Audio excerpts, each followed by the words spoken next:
Today on Real Pilates, we're going to continue to talk about the pelvis. We're going to talk about a position of the pelvis. So let's pretend for a moment that your pelvis is like this bowl, right? We talked about the pelvis, the men, the women, and all the different things about the pelvis. This little sticky I put here, let's pretend it's your belly button so that you know that it's the front of the pelvis. Obviously, your belly button is higher off the pelvic bone, but this is just so that you know that this is the front. Okay, your belly button would be a little bit higher. Okay. If you have a neutral pelvis and beautiful pelvic placement, because you do Pilates with me, you have your bowl that is perfectly level. If you have an anterior tilt, which is what we're talking about today, your pelvic bowl is tilted forward. So if you had soup in here, your soup would spill forward. It's called an anterior tilt. But when the front is down, the back part is up. This pelvic tilt wreaks havoc in the body. This makes the belly stick out. This makes the low back tight and contracted.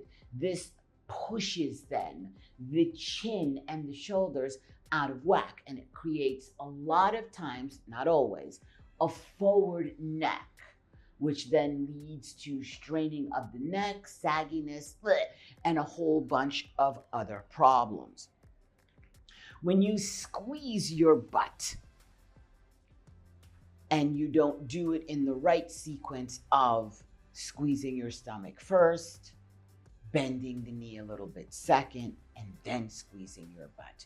When you squeeze your butt, it changes the angle of your ass bones and pelvic floor, and it makes it more difficult for your knees to bend smoothly without putting pressure on that knee. I can't sit here and tell you for you to cure this pelvic tilt, these are the muscles that you need to shorten and these that you need to lengthen, because this pelvis is held into position by a whole bunch of muscles. You have the quads in the front, the hamstrings in the back, the inner thighs of the leg, the outer part, your IT band, your iliotibial band, and your tensa fascia lata. Then there's pelvic floor, there's quadratus lumborum. You see where I'm going with this. The muscles that hold that pelvis in perfect level position or neutral are many.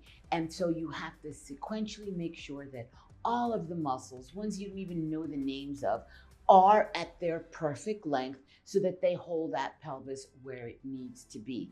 And that's where Real Pilates comes in, because we cover all the bases. We cross the T's and dot those I's. This is Pilates Master Nikki, and I'll see you in class.